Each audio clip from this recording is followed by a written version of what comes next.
Eu vou entrar numa tela maior. Pronto. Eu vou fechar uma aba aqui, hein?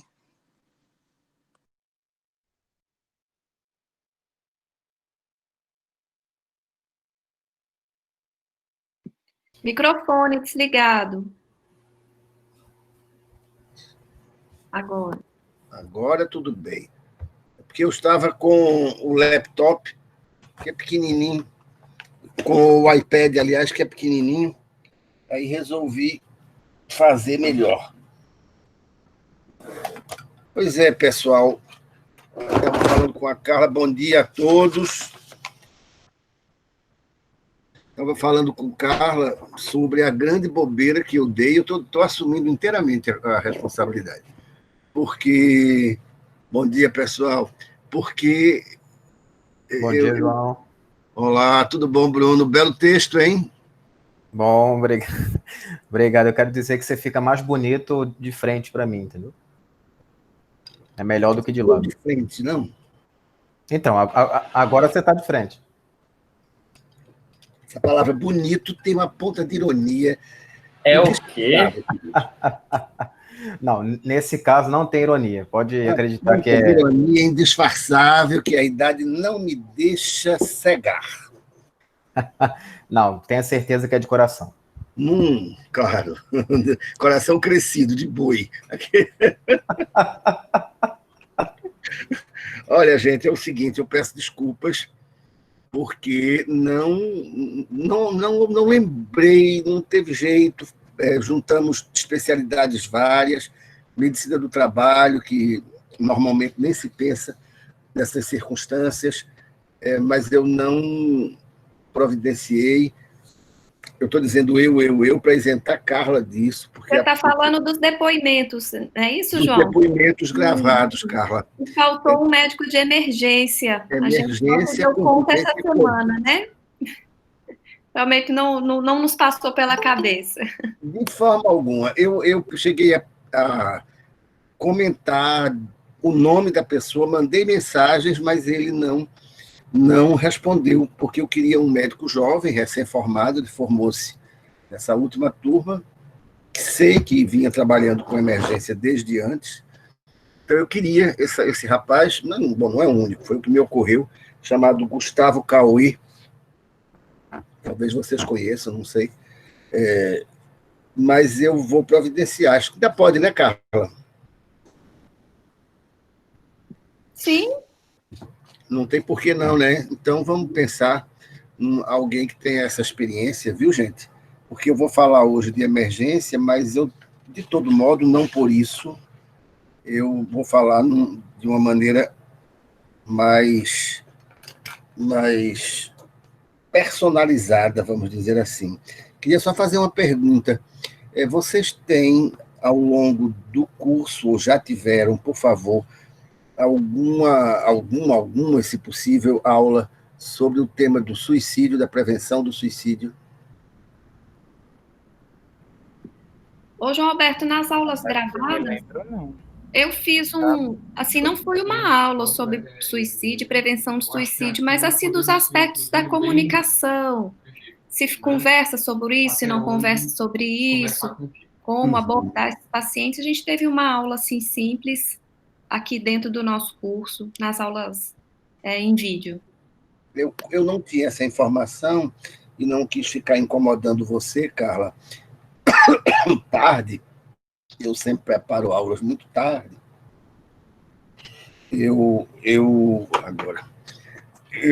Então, incluí nas emergências, eu incluí o tema do suicídio. Vai ser bom que vai complementar. Eles, inclusive, leram a cartilha da ABP, que eu coloquei no material de leitura. Eu posso falar. A cartilha da ABP, eu até separei num movimento nostálgico. Aqui. Foi essa aqui? Eu não tenho certeza. É a que eles têm no site. Disponibilizam no site da ABP. Eu não tenho certeza. Essa fui eu que fiz. Não tenho certeza, João Alberto. Mas que o impacto dos números, coeficiente de suicídio, aquela pirâmide dos 100 casos, né? Comportamento suicida ao longo da vida e noticiar suicídio.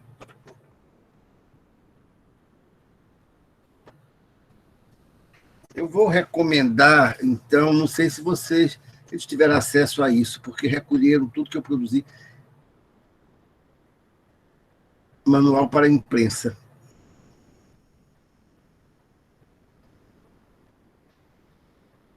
Está dando para ver, gente? Aqui não apareceu, não. Sim.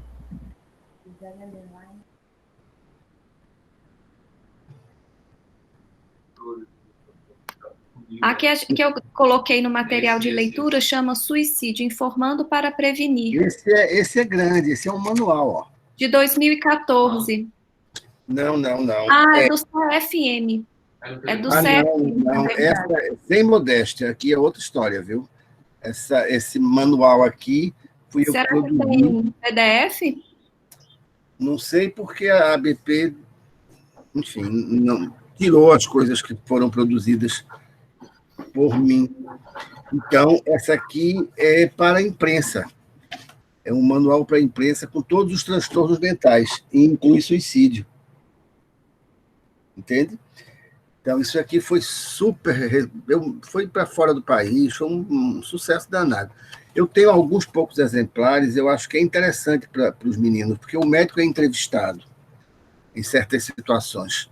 O médico é procurado pela imprensa. Então, eu fiz isso aqui e mandei para todos os sindicatos de jornalistas e todas as universidades. É de que ano, Roberto?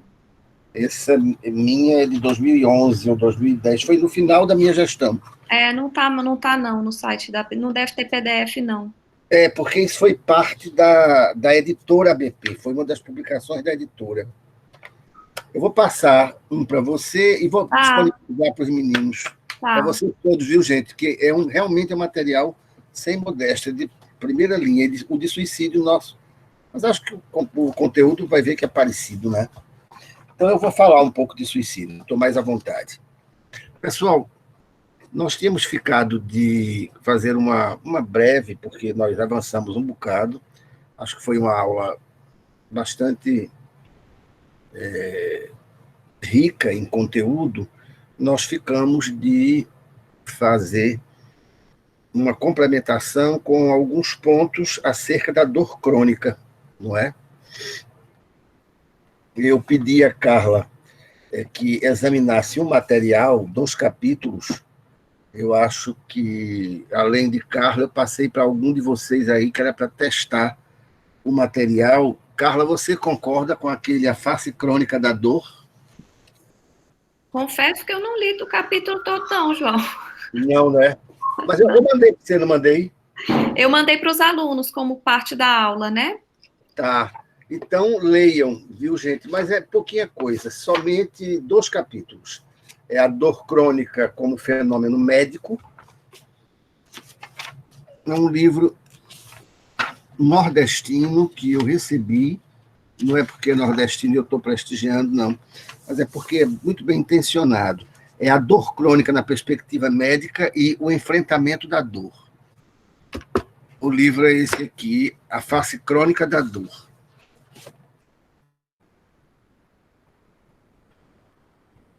Esse é editado pelo pessoal de Psiquiatria e Psicanálise da Universidade Federal de Alagoas.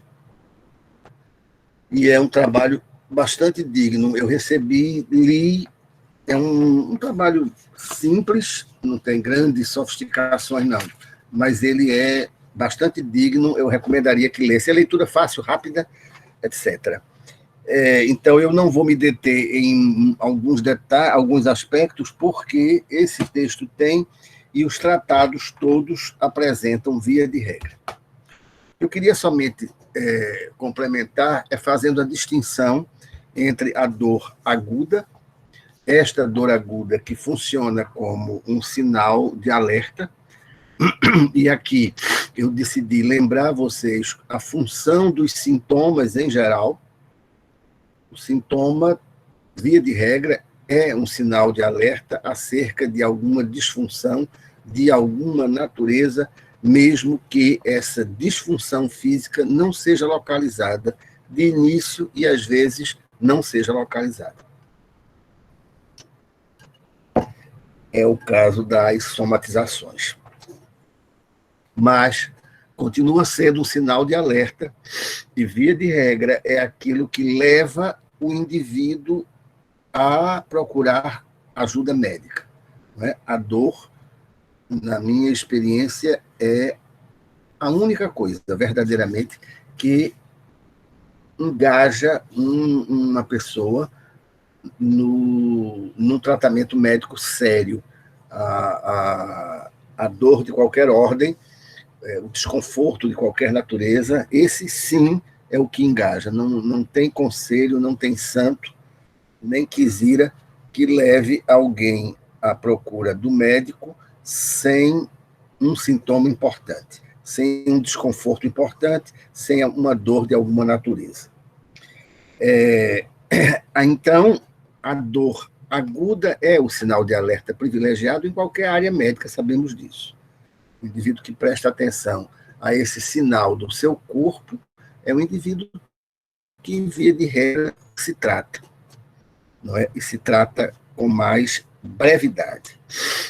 Na última vez, eu citei a somatização, só para vocês lembrarem, eu citei a simulação, só para vocês lembrarem, falando do tipo de fenômeno que é, chamando atenção para a subjetividade e chamando atenção, eu costumo sempre fazer uma revisão, quem sabe disso, né?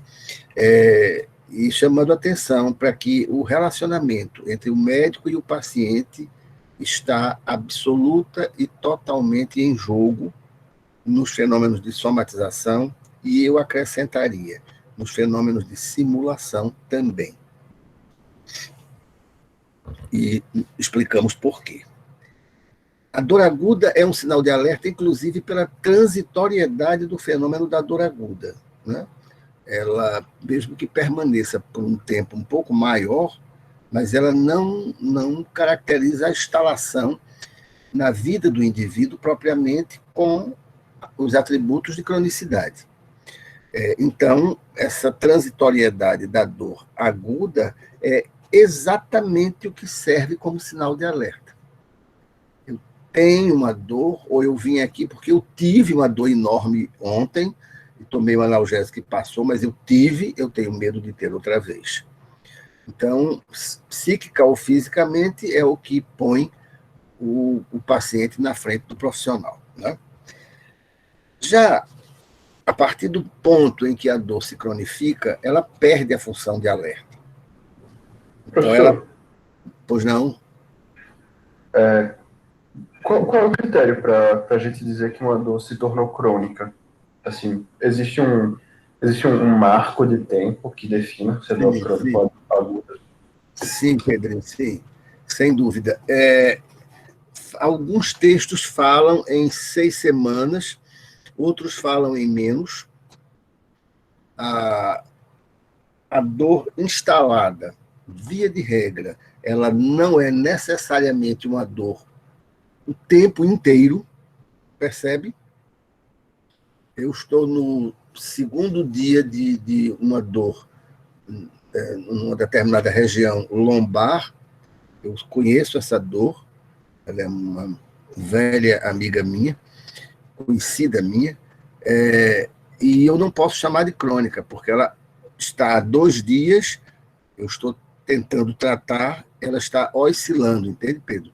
Se eu tiver essa mesma dor, mesmo com esse caráter flutuante nas 24 horas, por semanas, ela será uma dor crônica. Tá certo? Foi sua pergunta. Obrigado. Sua pergunta foi muito útil, porque vai me permitir dizer do seguinte. No caso da dor, onde eu disse que ela perdia a sua função de alerta, o tempo de instalação faz diferença. tá? Não necessariamente por ser oriunda de patologia crônica. Por exemplo, uma dor de artrite reumatoide juvenil é extremamente desconfortável, extremamente. Quem já tratou alguém com esse quadro sabe disso, ou tem algum familiar ou conhecido, ou espero que não sofra disso, sabe disso. Essa experiência eu tenho, são dores terríveis, terríveis, e com muita frequência, e levam à deformidade de certas articulações menores, né? Dedos, articulações dos dedos das mãos, dos dedos dos pés, dos próprios pés. Então, é uma doença deformante, difícil de controlar, nossa mãe, mas é uma doença de dor crônica. Acompanha, aí é que está a história, acompanha aquela tríade ou aquele conjunto sindrômico que caracteriza a cronicidade das doenças, a cronicidade psicológica. Eu pediria que vocês, por favor, juntassem o que foi discutido como cronicidade, que esse tópico cronicidade aparece na aula de hoje, mas ele já foi abordado por mim, num momento que eu achei bastante oportuno, que foi na aula sobre os fenômenos da relação médico-paciente, transferência, contra-transferência, reações ao adoecer, vocês devem estar lembrados. Então, aquele conjunto de elementos integram o fenômeno dor crônica. Tá? Então, prestem atenção a isso no exame de vocês. Eu dizia que, não tendo caráter agudo, não sendo transitória, ela perde a função de alerta. Então, a dor crônica, ela perde a função médica. Você veja que tipo de situação que é. Não é? Porque a função do sintoma é levar o indivíduo a tratar-se. A função do sintoma é alertar para a disfunção. A dor crônica mostra a disfunção, mas ela perde a função médica no sentido de prevenir, ou no sentido até de tratar.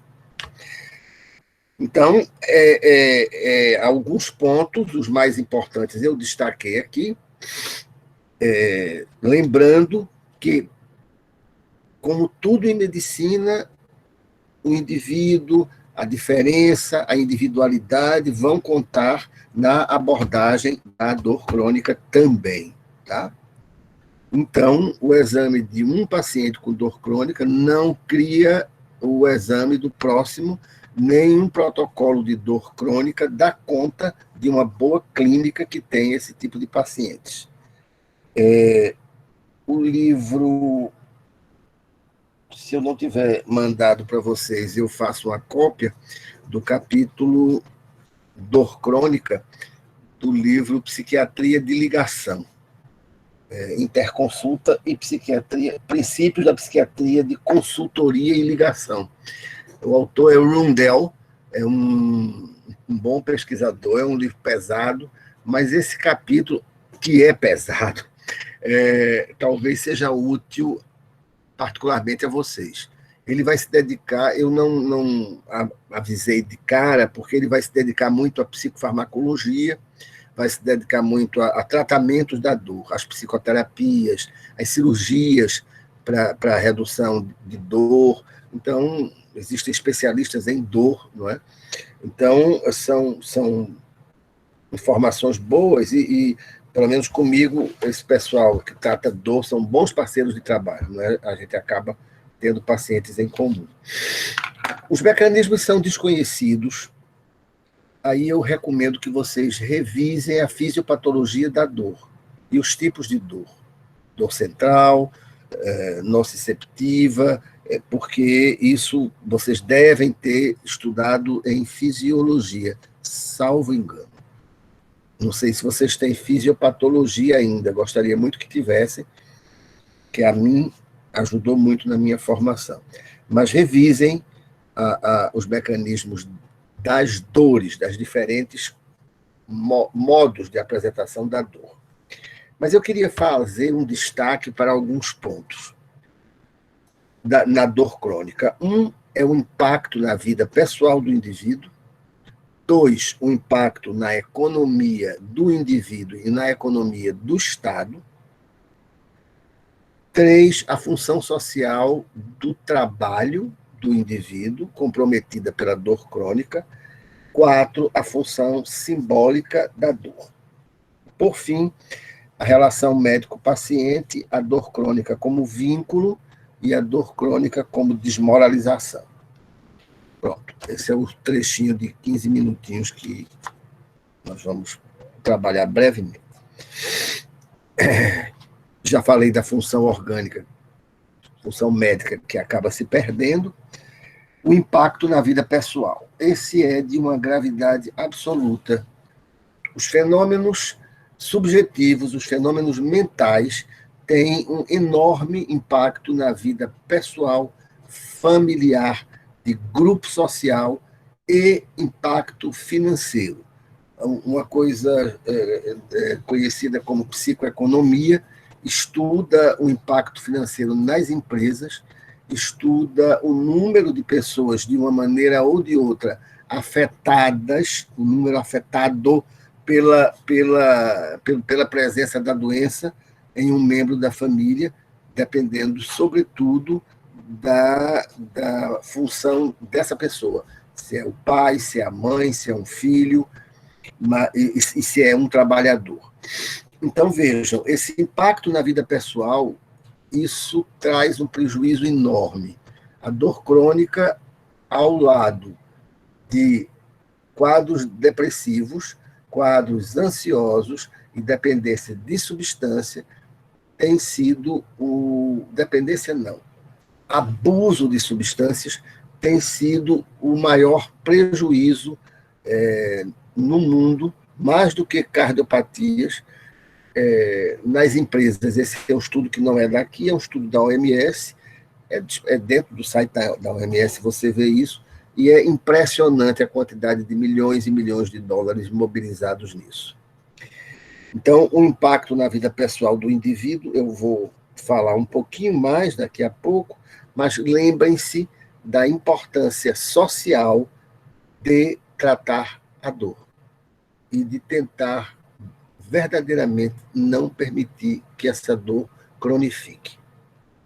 Então, notem, a cronicidade é psíquica, eu chamei de psíquica, tem quem chama, já vi um trabalho chamado de psicológica, outra de cronicidade mental, não importa, é sempre em torno daquilo que eu compilei para vocês e que é fruto da minha experiência também. Esses quadros, assim, esses quadros crônicos, eles representam, de fato, um prejuízo enorme. E é preciso, então, pessoal, prestem atenção a esse ponto agora, que faz parte do tópico impacto na vida. Os momentos críticos da pessoa. Certas patologias, nos momentos críticos, vocês conhecem a definição de crise, tenho certeza, foi trabalhada em DPP-1, acho que foi citada já por nós. Então, os momentos críticos vitais ou os momentos críticos ditos acidentais, eles são facilitadores para cronificações em geral e, inclusive, da dor. A dor crônica, ao contrário da somatização, ela pode ter, sim, lesões. Ela começa com uma lesão muitas vezes, começa com um traumatismo muitas vezes.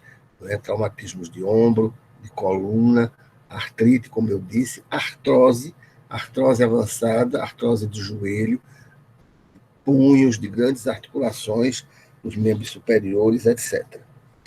Então, esse impacto na vida pessoal, falando do indivíduo, é enorme porque afeta a função social do indivíduo. Se afeta o trabalho, afeta a função social, função simbólica e função mais concreta impossível. Ora, eu peguei um dado, resolvi fazer essa aula num viés mais um pouquinho diferente, com um pedacinho diferente, que é o acesso ao tratamento. Essas pessoas terminam por frequentar com assiduidade até, frequentar com muita frequência, eu ia dizer, meio feio assim, né? Com alguma assiduidade, os serviços de emergência. Eu estou fazendo já um link, os serviços de emergência, porque é dor crônica, mas oscila também, né? E determinados estímulos físicos ou mentais podem modificar o padrão daquela dor. Então, o que é que eu quero dizer? Eu quero dizer da importância do serviço público de saúde. Nosso santo protetor, chamado SUS, é o santo protetor desse país, Deus do céu. Não fosse o SUS, a Covid teria sido uma verdadeira bomba atômica em cada cidade, teríamos dezenas e centenas de Hiroshimas, quase temos, né? Mas aí a bomba foi outra quem soltou. Eu digo do serviço público porque eu vou justificar. É porque no estado de Pernambuco, somente 23% das pessoas, 23%, hein, gente, tem plano de saúde. É muito pouco. O professor, é menos. É menos ainda, Maísa. Sim, a última pesquisa que saiu, 91% das pessoas de Pernambuco só têm acesso ao SUS. 91%. Foi, a última que saiu no diário. Eu recebi ontem, eu pedi ontem a Ana Brito, por causa de vocês, apareceu 23% com acesso a plano de saúde, porém, desses 23%, caindo por causa do desemprego Covid, tá? E desses 23%, 46% desses 23% tem como plano de saúde uma coisa, um estropício que tem no mercado, que eu não acho que devo falar nomes aqui, mas uma coisa que é um verdadeiro horror em termos de assistência e como é que eu diria? É a caricatura B-movie, Pedro Vinícius Santos de Albuquerque Melo, o que é B-movie? É o maior TTT aí, você. Uma referência, professor. Já assistiu o B-movie, o filme da abelha? O senhor falou aí de um certo plano. Aham. Já entendi sua função. Já entendi a sua função. Não é a função do método Liber, não, mas é um tradutor. Não. Essa foi uma brincadeira mais pesada, mas de todo modo, com todo respeito, né, Pedro Vinícius? Então, a função, eu falei do plano de saúde porque o SUS não tenho essa ideia, Maísa, você me corrija, o SUS não, mas certos planos de saúde fazem tudo menos investigar uma patologia, fazem tudo menos tratar, fazer exames corretos, oferecer terapêutica. Esse B-movie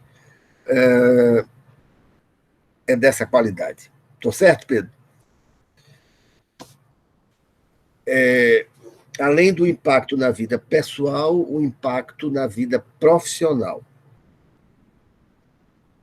Gisele, depois é Pedro Vinícius. Ele vai ser o monitor da piada hoje, viu? Eu não vou cair numa esparrela dessa. Então, a função social e a função social do trabalho, além da função simbólica, do indivíduo. Eu chamo a atenção para isso porque a cronicidade da dor, ela pega um período enorme de uma existência, quando não o resto da vida de alguém. E isso traz dificuldade para o trabalho, Se a pessoa tiver perdido o trabalho, é uma complicação, mas ele poderá perder o seu emprego. E nós já estamos com 12 milhões, Maísa, ajuda aí nos números, 12 a 14, 13 milhões de desempregados já, eu acho, não é? Então, Eu vi 13, não é? 13 milhões de desempregados é a população de um pequeno país, tá, gente?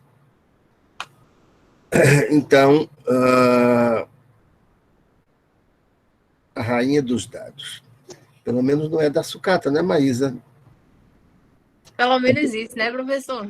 Maísa, você no final da aula você dá uns tabefes, distribui uns tapaços aí nesses meninos. Agora, além disso tudo, pessoal, é muito importante falar da dor e a relação médico-paciente, na emergência ou não, e a dor crônica, sobretudo. O quadro doloroso aparece em muitos trabalhos como um quadro vinculante. Eu estou com dor, viu? Isso é a performance do dia. A relação médico-paciente, a dor crônica, sobretudo, ela vincula.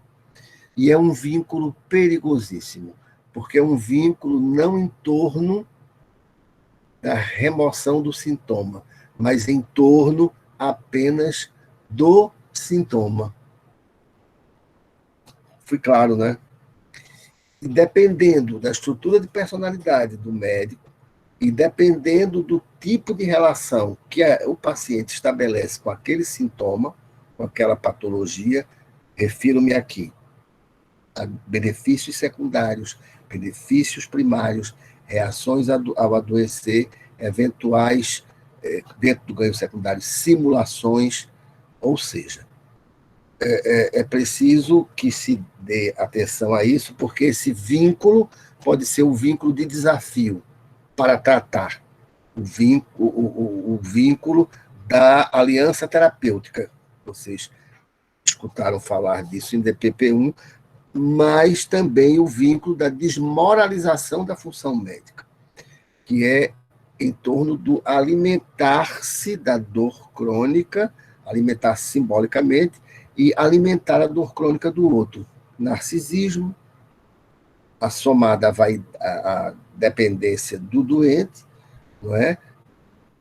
Vaidade, narcisismo e regressões e regressão, falando aqui dos aspectos da cronicidade, e a benefício secundário do próprio médico, não é? São afetos, gratificações, amizades, presentes, Deus no céu, Senhor na terra, etc. e tal, e nós somos seres humanos e precisamos ficar atentos às nossas próprias fragilidades, porque temos, né? E o outro ponto é a dor crônica, como que eu chamei, eu estou denominando de fator desmoralizante do médico, que aí é um elemento transferencial onde o médico se sente verdadeiramente desmoralizado, né, castrado, porque ele não dá conta daquele quadro. Via de regra, esses pacientes afirmam que saem daquele médico, isso eu não, depois eu dou a referência, afirmam que saem daquele médico porque ele não tratou, ele não removeu o quadro doloroso. Mas, na verdade, ao dizer isso, prestem atenção. Certo, Arthur, só um segundinho. Ao dizer isso, ele está também destacando a, entre aspas, gravidade, seriedade do seu quadro que doutor fulano de tal não conseguiu tratar. E procura um outro, e estabelece uma rede que retroalimenta o próprio quadro doloroso. Isso é o que eu chamei de desmoralizante. Eu fui claro, pessoal? Arthur?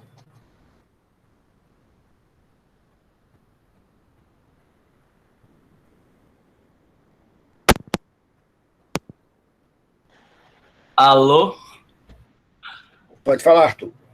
Ah, não, é que eu acho que esse microfone tá ruim, eu tirei.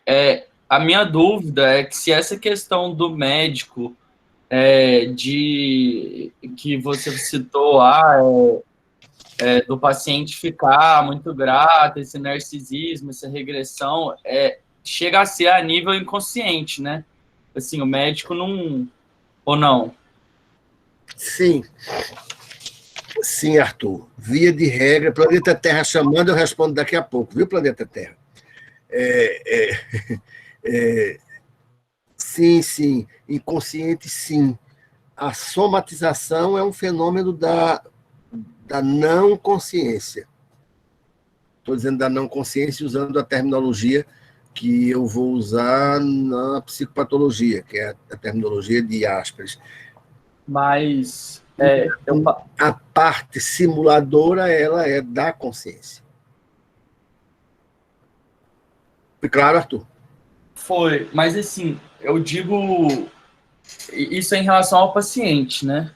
Sim. Mas em relação ao médico, o fato de o médico inconsciente. Também, inconsciente, né? Inconsciente é o fenômeno transferencial por excelência, tá? Uhum. Por excelência.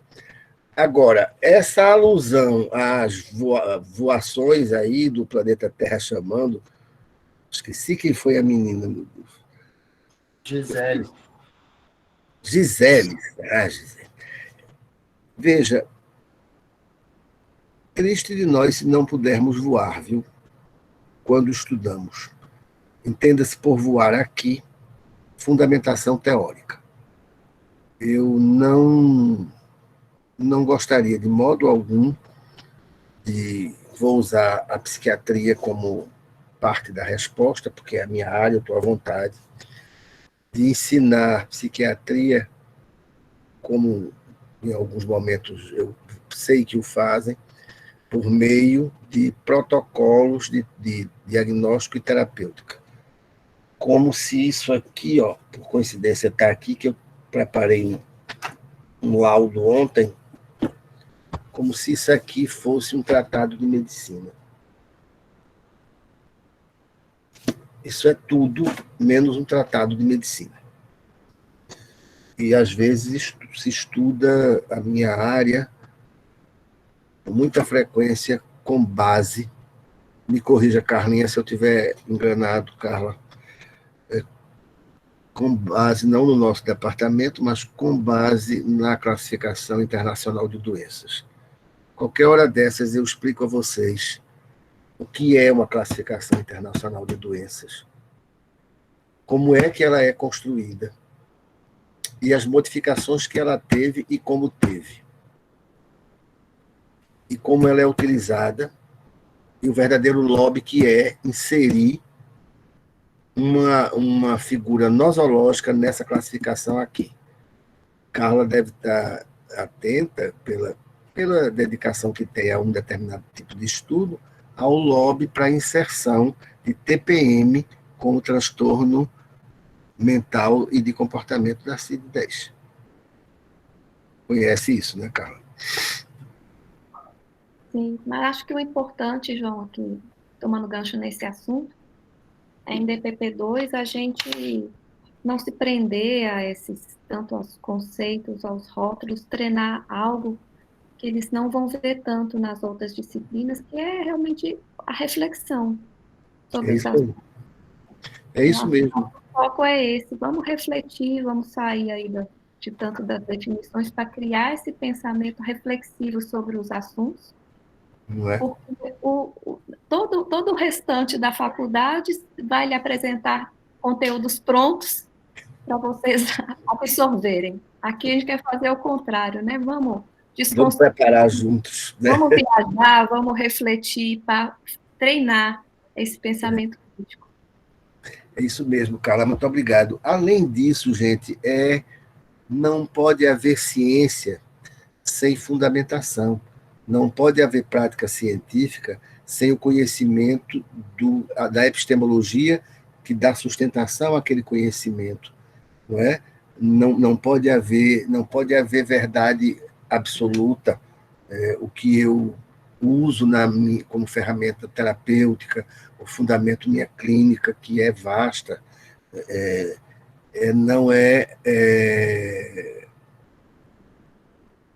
não é a verdade, nem pode ser a verdade.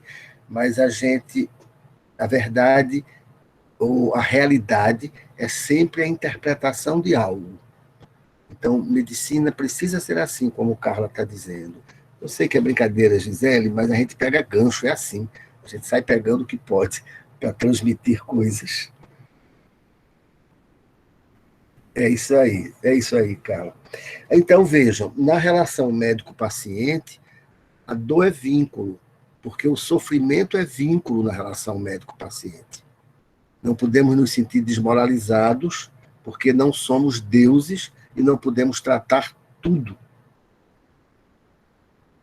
Muito menos curar tudo. Então, há de se ter uma dose de humildade, uma pernambucana dose de humildade, para poder... Oi, Júlia, daqui a pouco eu te falo. Uma pernambucana dose de humildade para saber que nós não podemos nos arvorar a dar conta de todas as necessidades dos nossos pacientes, mas cuidar sempre, não é isso? Se bem não posso fazer, que dano eu não cause. Esse é o princípio, não é? Agora, toda essa questão da dor crônica nos jogou, penso eu, dentro da clínica médica. Dentro da clínica médica, e eu vou ser bem breve, e recomendaria, nesse contexto, que revissem, se possível, o depoimento de Thelma Ferreira Melo e Silva, a colega da clínica médica, que deu um ótimo e simples, descomplicado depoimento para vocês, para o curso de vocês. Ali, Thelma chama a atenção para elementos transferenciais, para a importância de estar com o paciente, escutar esse paciente, etc. e tal, sendo uma endocrinologista e que faz clínica médica. Thelma não foi nem pretende ser, nunca pretendeu ser psiquiatra ou psicanalista. Já trabalhamos juntos em alguns serviços na década de 80, e ela sempre endocrinologista, mestrado, doutorado, tudo em endócrino, clínica médica, mas atentíssima à saúde mental. Então, Thelma chegou a dizer que, na prática dela, em um dia de trabalho, ela dá 15 diagnósticos diferentes. Eu acho que foi esse o número que ela citou.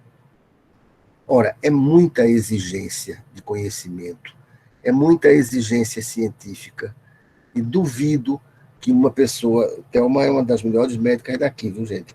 Eu duvido que o gabarito de uma clínica médica como a que Thelma Ferreira faz possa se dar sem aprofundamento, sem reflexão, porque diagnóstico diferencial em clínica médica é coisa muito séria, não é? É coisa muito séria.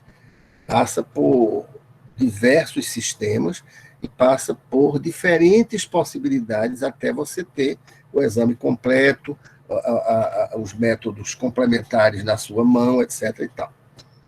Não é? E muitas vezes, para quem atende em certos planos de saúde, muitas vezes... Sim, chego lá. Falei ontem com ele, viu?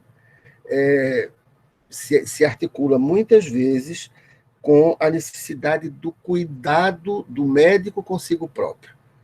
A prática de cirurgia é uma prática muito exigente, mas, olhem, vocês não fazem ideia ainda o que é ser um bom clínico, não é, Carla? Não fazem ideia. Da exigência psíquica, da exigência de conhecimento, da exigência de estudo o tempo todo, e não é só o Harrison, não venham com essa,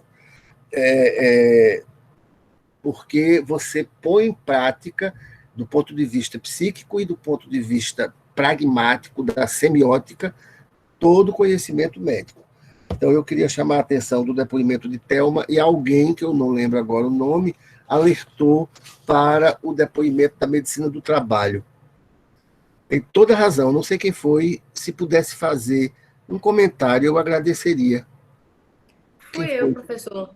foi você. Podia complementar, por favor, seu comentário. A aula de Eduardo, a aula foi um ato falho. O depoimento de Eduardo Carvalho foi muitíssimo bom, na minha opinião, e de Foi. Bruno Pacífico. Achei muito bom. Eduardo não faz vida acadêmica ainda, mas eu fui pensar Eduardo porque conheço o trabalho dele relativamente de perto e acho que ele contribuiu bem, não é? Concordam?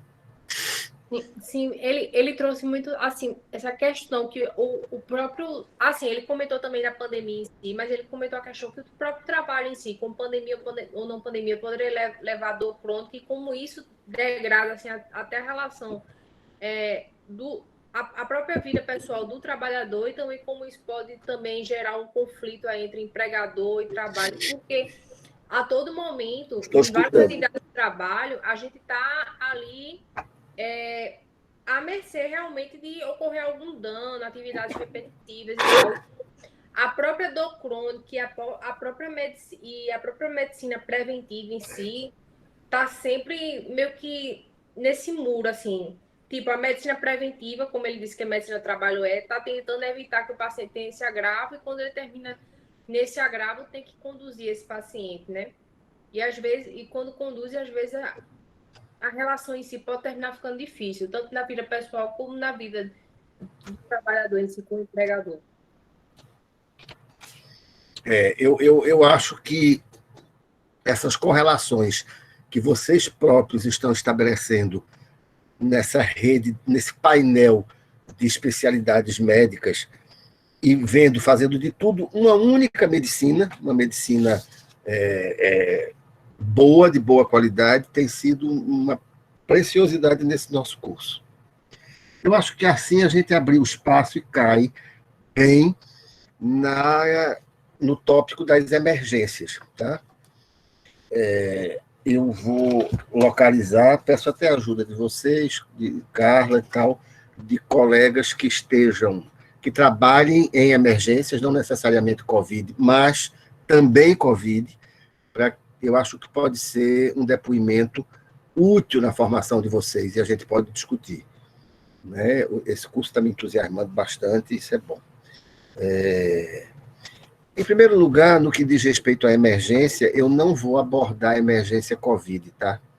Eu vou esperar primeiro o áudio para não me antecipar sem experiência prática, porque eu não tenho, certo? A emergência, ela aponta de imediato, mais uma vez, para essa tecla que eu bato, do relacionamento entre o médico e o paciente, só que com uma característica. Possivelmente, há, em algum nível, desconforto grande para se procurar uma emergência, em algum nível, dor, não é? Desconforto, leia-se dor, em algum nível, angústia, ou pelo quadro clínico, ou pela outra via, a angústia levando a sintomatologia e o paciente vai, sofrido, tirar a dúvida, não é? Mas a emergência é lugar de muito medo, é lugar de muita pressa, é lugar de muita inquietação. Eu trabalhei em emergência psiquiátrica e em emergência geral também. Só não fiz emergência cirúrgica, óbvio, mas o resto sim. Isso faz muito tempo, mas acho que o que eu senti ainda vale a pena como referência. E eu queria citar que numa emergência, via de regra, de início, há uma triagem. Essa triagem pode ser boa ou ruim, muitas vezes não é feita pelo médico. Bruno, me lembre daqui a pouco, quando eu terminar de falar de emergência geral, Bruno pede um paralelo, pergunta desafiadora, paralelo entre, eu estou anotando, viu, Bruno, emergência psiquiátrica e emergências em geral. Para isso, eu peço ajuda a Carla Fonseca Zambaldi, doutora, e aos demais universitários, mas vamos responder sim. A bela pergunta, Bruno.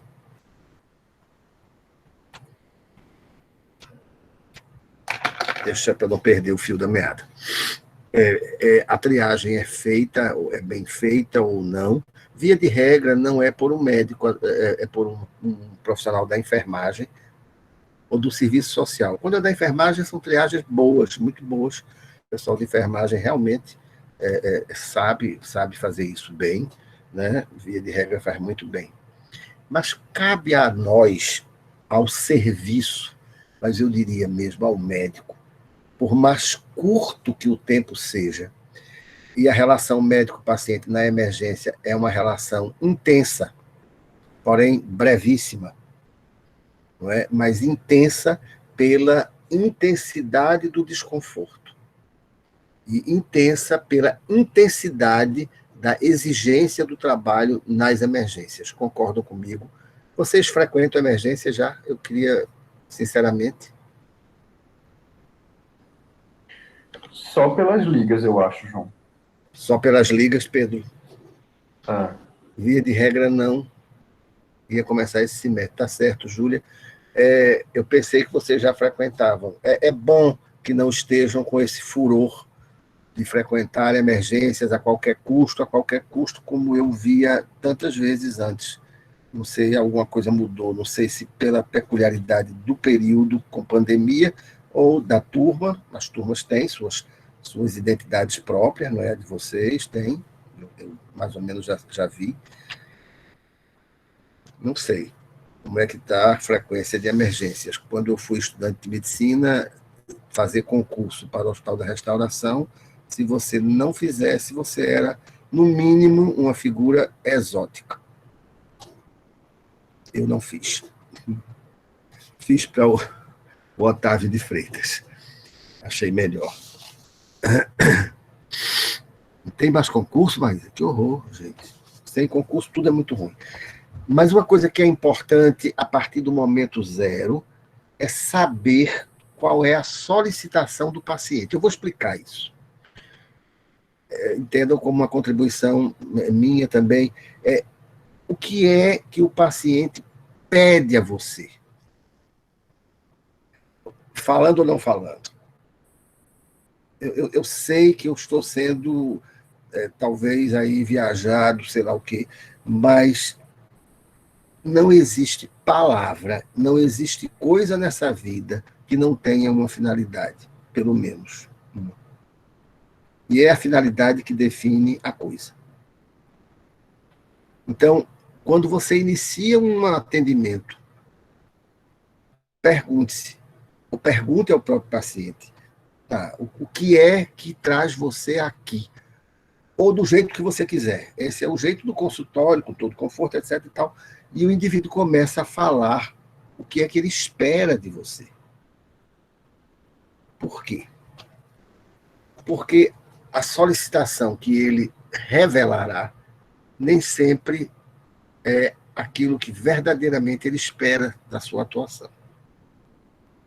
De novo, pensem em ganhos secundários, pensem em hipocondria, pensem em simulações e pensem em quadros gravíssimos, traumatismos, eu vou citar alguns aqui, de altíssimo risco, que às vezes o paciente não se dá conta da gravidade do seu próprio quadro clínico. Então, primeiro, o que é que ele solicita? E segundo, quais as razões claras dessa solicitação? O que botou ele ali foi o incremento da dor? O que botou ele ali foi outro sintoma? O que colocou ele ali foi uma dificuldade aparentemente cognitiva? O que é? Qual foi a razão de, naquele dia, é isso que eu preciso explicar melhor, naquele dia ele procurou a emergência?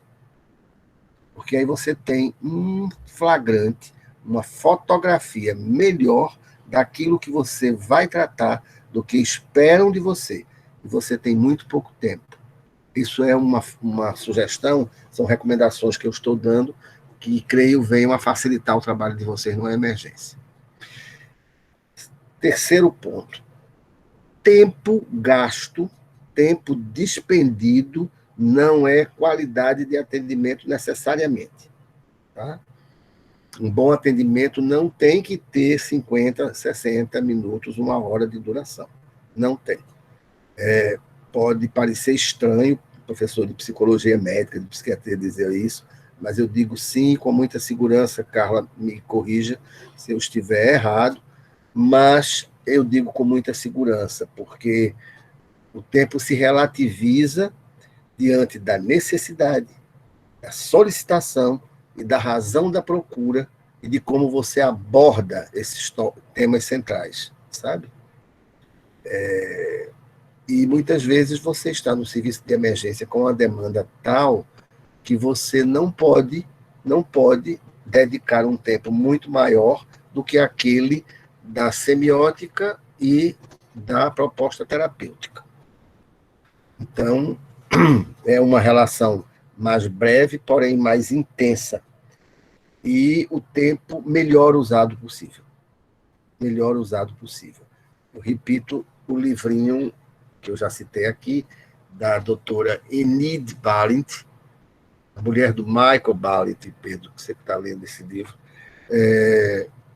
E o livro da Enid Balint chama-se 6 minutos, 6, meia dúzia, 6 minutos com o paciente, demonstrando que são 6 minutos que podem ser preciosos no atendimento, e podem mesmo. Eu não estou advogando tempo curto, eu não estou advogando consultas de pé de escada, eu estou advogando que o tempo seja bem usado na emergência.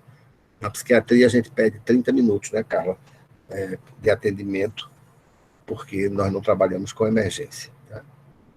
Então, primeiro, saber disso.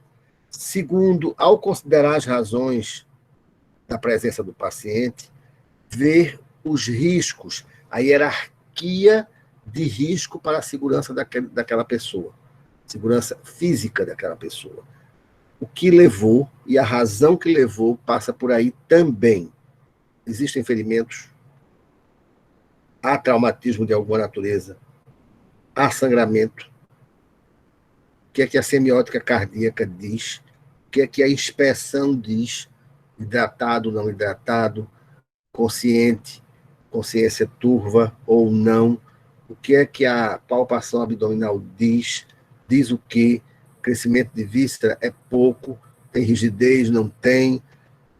O que é que caracteriza a dor que ele sente? É perfurante, é em barra, é em cinta, para onde vai, como começou. Aí eu não vou ensinar a semiótica, que vocês sabem melhor do que eu, tenho certeza, mas tudo na vida tem hierarquia, tá? Tudo nessa vida tem hierarquia. E me parece que um serviço de emergência bem organizado é também um serviço de hierarquias de risco. E administrar isso. Me corrijam se eu estiver me enganando. A outra coisa é o aspecto ético, legal do atendimento de emergência.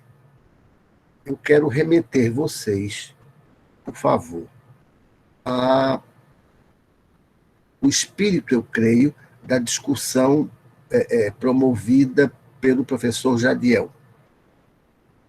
Eu quero remeter vocês a isso, porque a emergência, não sei se ainda é, mas já foi o palco privilegiado para exercício da forma como a pessoa do médico lida, se aproxima ou se distancia de certas condições humanas, não apenas socioeconômicas, mas humanas.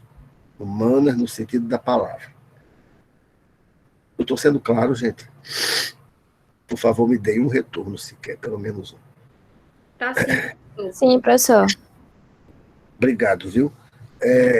Porque nós não somos juízes de nada, nosso papel é outro, nossa missão é outra, e nosso arsenal de juízos de valores, etc. e tal, não cabem dentro do nosso jaleco. Simplesmente. Então, é muito importante eu alertar para isso no tópico emergência, e aí sim eu retomo minha posição sobre medicina psicossomática, dizendo que tudo que foi dito até esse momento é atitude psicossomática diante da medicina. Todos esses cuidados que eu estou alertando para vocês. Agora eu vou passar para outro tópico. Esse ritmo tá bom, estão aprendendo. Eu me preocupado com a didática dessa. Tá bom, né? Sim, tá bom. Tá. Tá tranquilo, professor. Obrigado, viu? Porque realmente eu fico meio perdido. Agora eu vou abordar a emergência do ponto de vista da psiquiatria. Não para fazer psiquiatria, do ponto de vista da abordagem psicossomática e do ponto de vista da sintomatologia mental que o paciente apresenta na emergência. Paralelo, emergência psiquiátrica em geral. Foi você, não foi, Pacífico? Foi Bruno, professor. Oi? Justamente. Tá. Vejam bem, o estado de Pernambuco, Carla, se tiver por aí, corrija de novo, o estado de Pernambuco perdeu as emergências psiquiátricas. O estado de Pernambuco tem como emergência psiquiátrica hoje o Serviço de Emergência Psiquiátrica CEP, que fica anexo ao Hospital Ulisses Pernambucano. Havia emergência psiquiátrica em outros lugares, já não existem. E a emergência psiquiátrica, pode acreditar, é uma ferramenta necessária no sistema de saúde.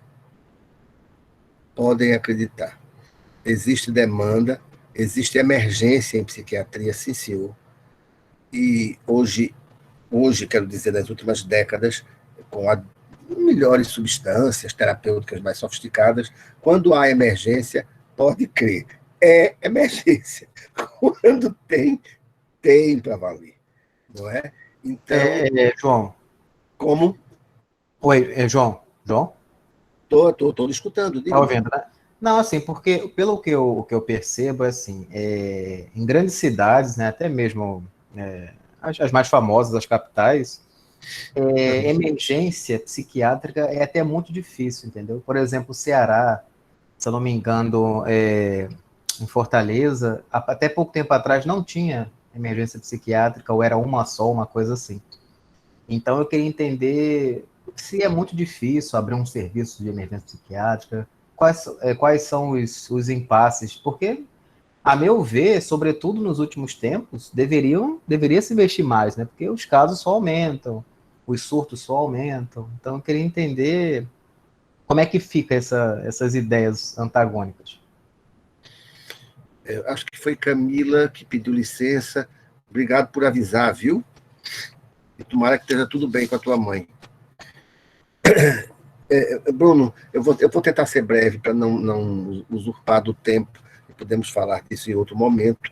Eu quero dizer que essa história da emergência psiquiátrica no Brasil é uma história muito difícil e que os 45% desses cabelos brancos foram adquiridos na batalha pelas emergências psiquiátricas, pelos ambulatórios de psiquiatria, por uma coisinha que eu fiz.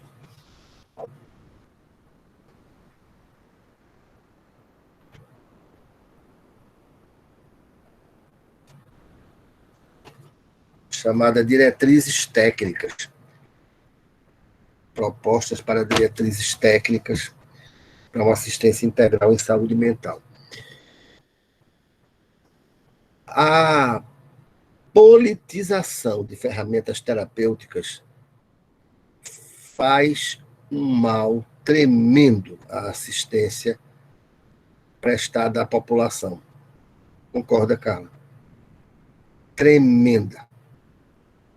Quando uma ferramenta terapêutica ela passa a ser usada ao sabor de conveniências e não ao sabor de necessidades da população com base epidemiológica, aí não me importa cor, o matiz ideológico que tal ou qual governante tenha. O que me importa é não fazer uso da doença mental. E por quê? Agora, eu tenho um biquinho de paciência comigo, porque cutucaram o cão.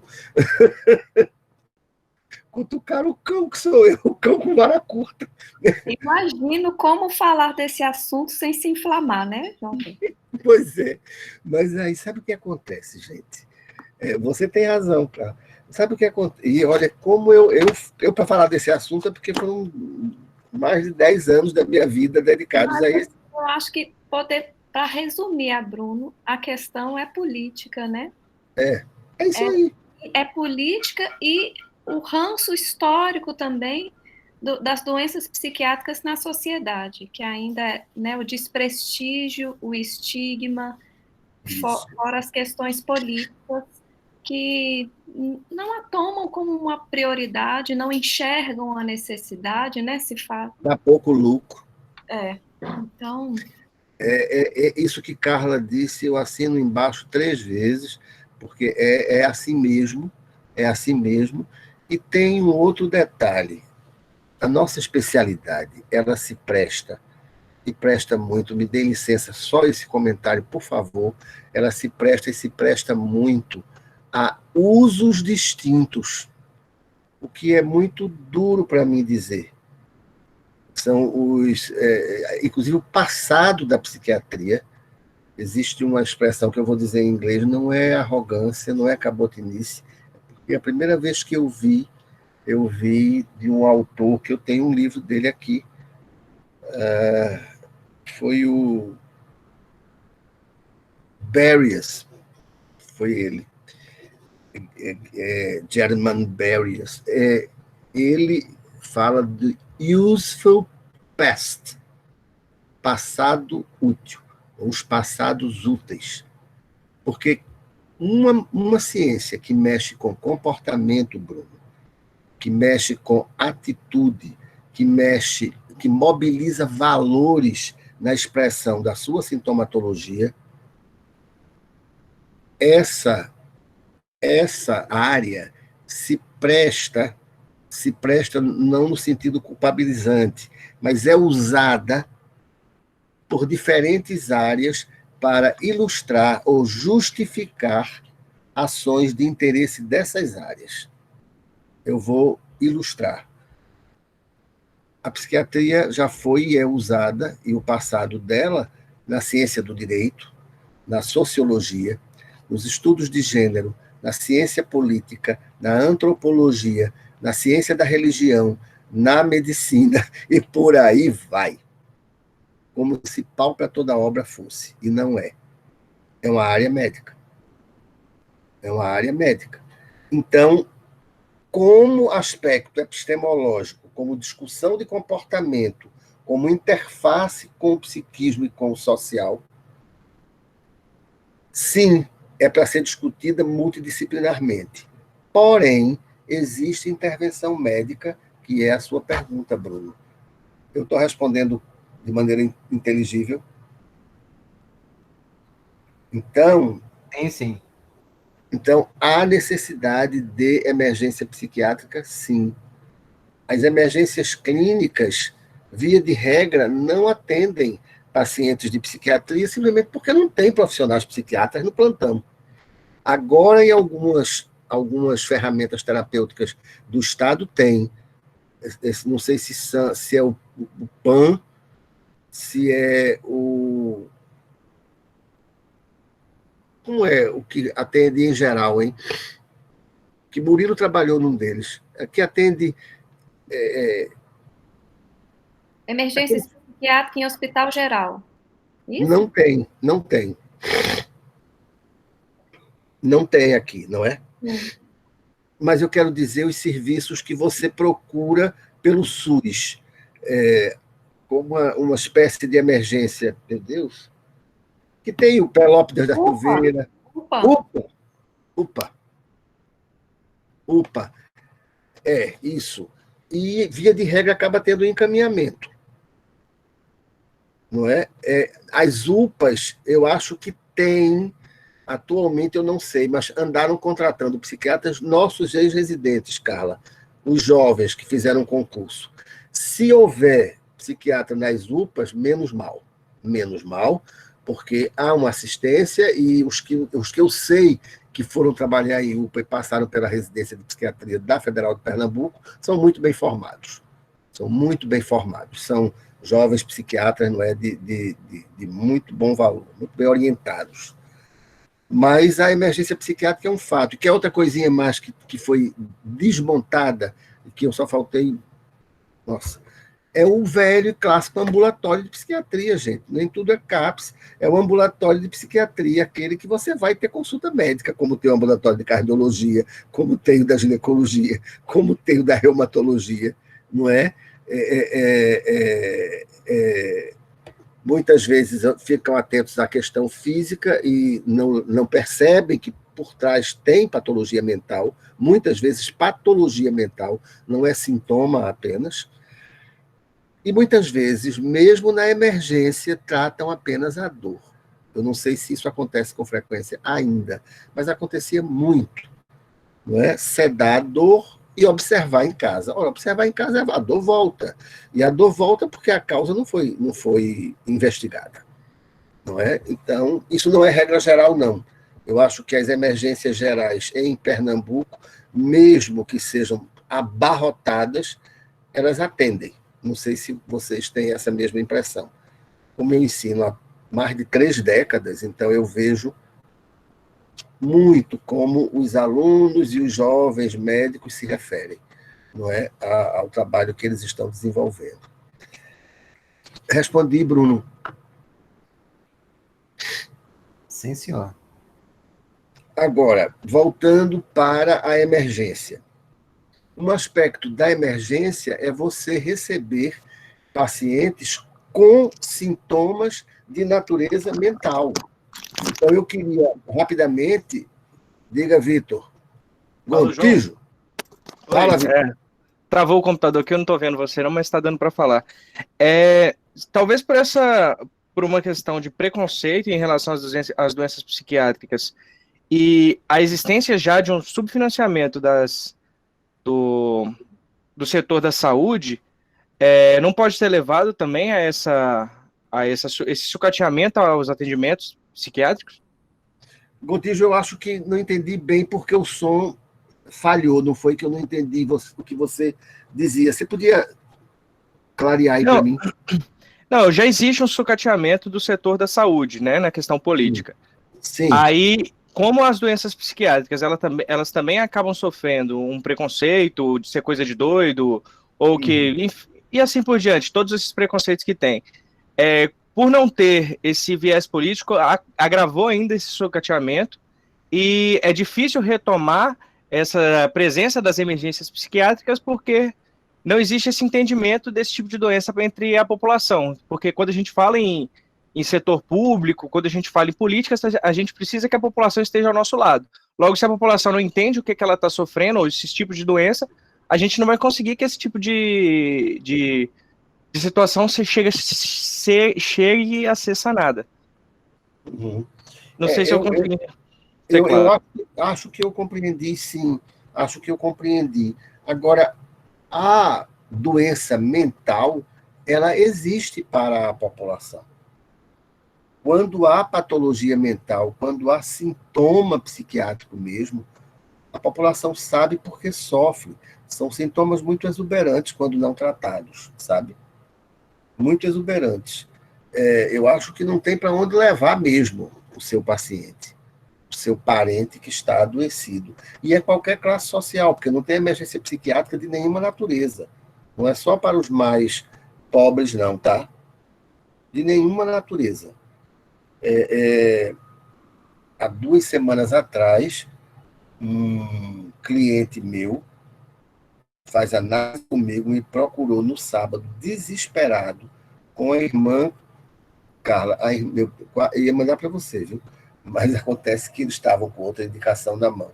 A irmã desse homem, uma mulher jovem, acho que tem uma filha, num quadro maníaco exuberante, gravíssimo, gravíssimo, andando, mora num condomínio, andando pela vizinhança com faca na mão, aborrecida com a intensidade do som da casa de um vizinho no sábado à noite, tentou cortar, olha, por pouco não morre, cabo de força no poste elétrico com a faca. E a agonia para arranjar uma emergência psiquiátrica para essa pobre mulher. Veja só, ela foi uma aventura. Então, o meu cliente não tinha quem apelar, ele ligou para mim, disse, olha, o senhor me desculpe, mas o senhor é da área, eu quero sua ajuda. Eu fiz o que pude, fiquei até muito tarde, mobilizando um grupo de colegas que fariam essa remoção e fizeram. De fato, fizeram. Mas é nesse nível, Gontijo. Em outro momento, me lembre para a gente discutir mais essa parte. Me interessa muitíssimo. Viu? Tá certo. Obrigado. Agora, no que diz respeito à presença de sintomas psiquiátricos, lembrem-se, há de se fazer também um exame mental. O exame mental é tão importante quanto o exame do sistema cardiocirculatório, do sistema respiratório, do sistema digestivo, por mais simples que seja, pelas características do momento de emergência, etc. e tal. Mas o exame mental, breve, eu sugiro a clássica maneira de ser feita, ou seja, a descrição do fenômeno observado, desde o momento em que você vê o paciente ou a paciente, a sua apresentação, tanto de higiene como de estética, não só estética no trajar, mas a estética da comunicação dessa pessoa, não é? E converse com esse paciente. Eu costumo dizer que o exame mental não precisa necessariamente seguir um roteirinho. Se você for um profissional atento e entabular um diálogo dirigido com aquela pessoa, você fará um exame mental bastante razoável, em pouco tempo e sem a artificialidade de um roteirinho de perguntas e com respostas desejadas. Não sei se eu estou sendo claro, mas uma boa conversa você está examinando memória, consciência, atenção, psicomotricidade, linguagem, curso, conteúdo do pensamento, eventualmente alterações da senso-percepção, e por aí vai. Então, na emergência, isso pode acontecer, lembrando o que nós já ensinamos, que não estamos ensinando doenças mentais. Vocês vão ver isso em psiquiatria. Nós estamos ensinando aqui abordagem psicossomática, ou seja, manifestações psíquicas no evento clínico ou cirúrgico. Então, vocês vão ver isso. E terão que fazer um mini exame mental, pelo menos. A academia manda fazer esse exame descritivo, mas só ele, descritivo, não basta. É preciso que você dê nome à sintomatologia que está sendo vista e observada. Senão fica quase que uma nota de coluna social. Dona fulana estava vestida assim assado, e deu bom dia assim assado, etc. e tal. Você tem que saber o que é que você está pesquisando.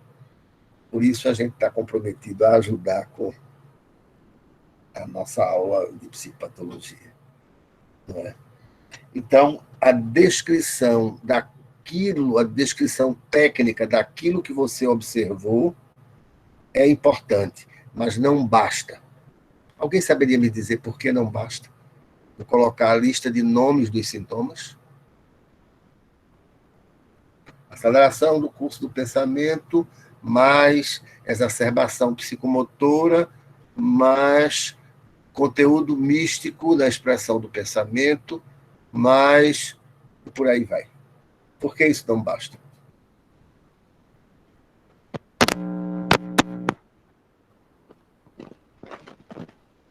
É um desafio. Não me deixe no vazio.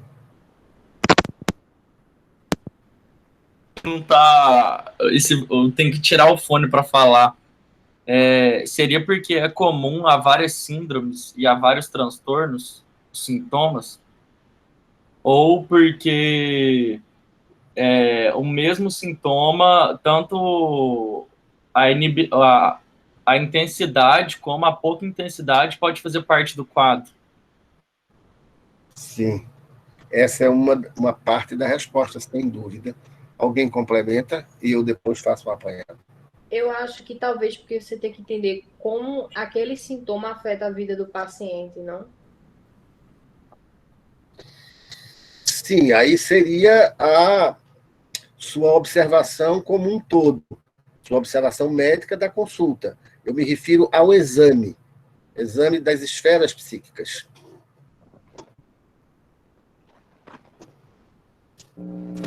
Arthur disse bom pedaço. Poderia ser também no caso de que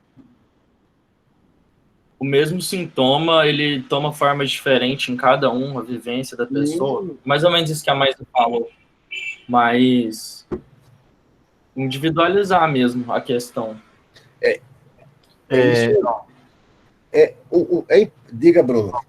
Talvez seja pelo fato da gente não ser só a parte psíquica, né? Até o próprio conceito da OMS de saúde prega isso.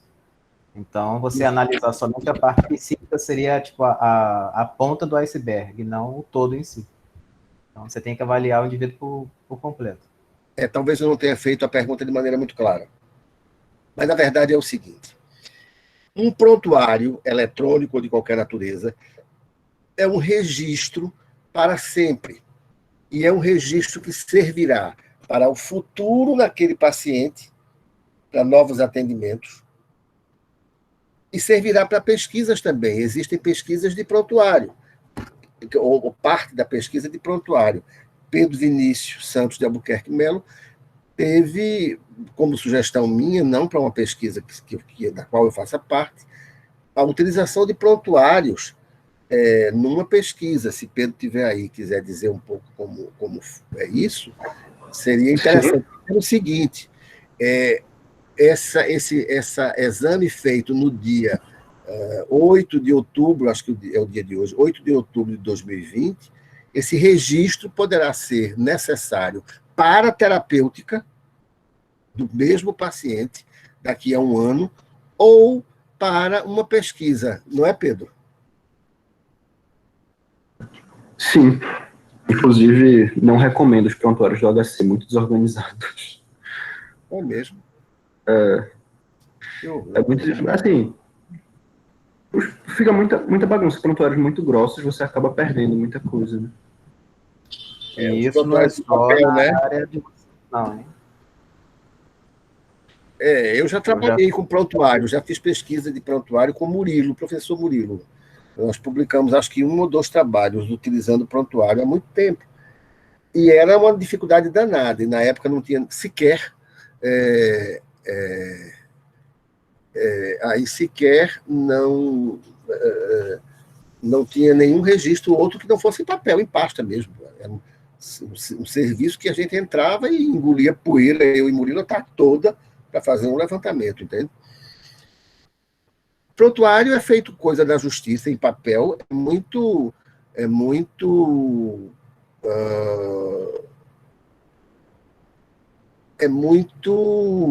volumoso o material. A história de uma pessoa num serviço como o Hospital das Clínicas, meu Deus, às vezes é uma história longuíssima, não é? Longuíssima. Nada melhor do que o registro eletrônico, não é? Nada melhor. Diga, Arthur. Poderia ser também a impressão que você teve do paciente, não só o quadro descritivo, mas o que você teve a fim de fenômenos transferenciais, ou mesmo para você ver a longo prazo. Isso, concordo com você. o paciente vai voltar, mas assim, o paciente vai ser outro e você também, né? Não vai. E não é você que vai vê-lo necessariamente. Você acabou sua residência, por exemplo. Percebe? Mas o paciente está lá. Enfim, seguindo.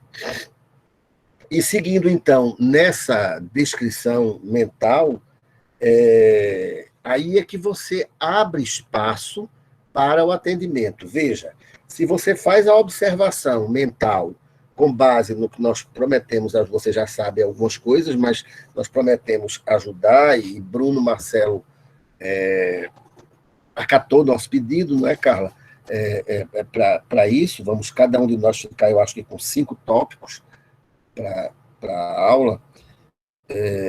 Você pode fazer as hipóteses rápidas da emergência. A consciência, a confusão mental não há.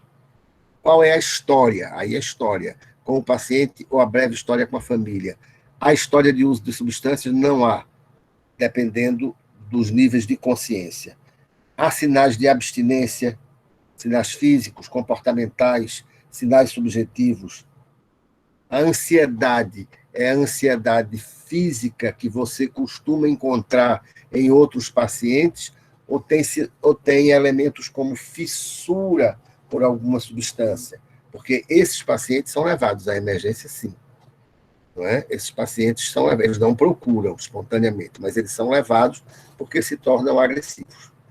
Não é? Se tornam agressivos e sofrem muitíssimo. Há sinais de simulação, há sinais de risco de suicídio.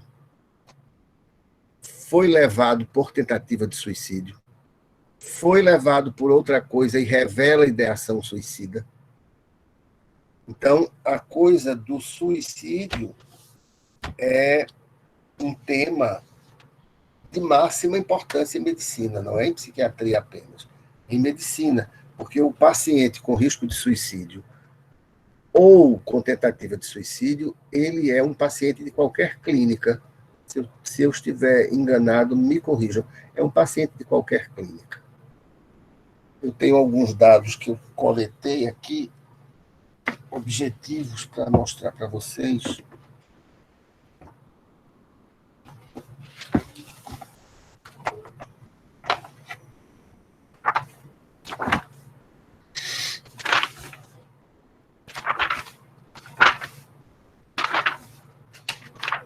Desculpem essa... Eu devia ter marcado melhor. Que são elementos de fatores de risco. Eu quero fazer uma observação com relação ao suicídio. Depois eu vou ver se eu acho alguns livros que eu não tive tempo. Agora de manhã estava corrido, mas eu vou achar para vocês. Vejam, o risco de suicídio e a questão da abordagem do suicídio em medicina e em psiquiatria é o tipo da coisa que eu olho com muita estranheza a maneira como certa abordagem e certas campanhas são feitas. Vou explicar por quê. A eleição de um dia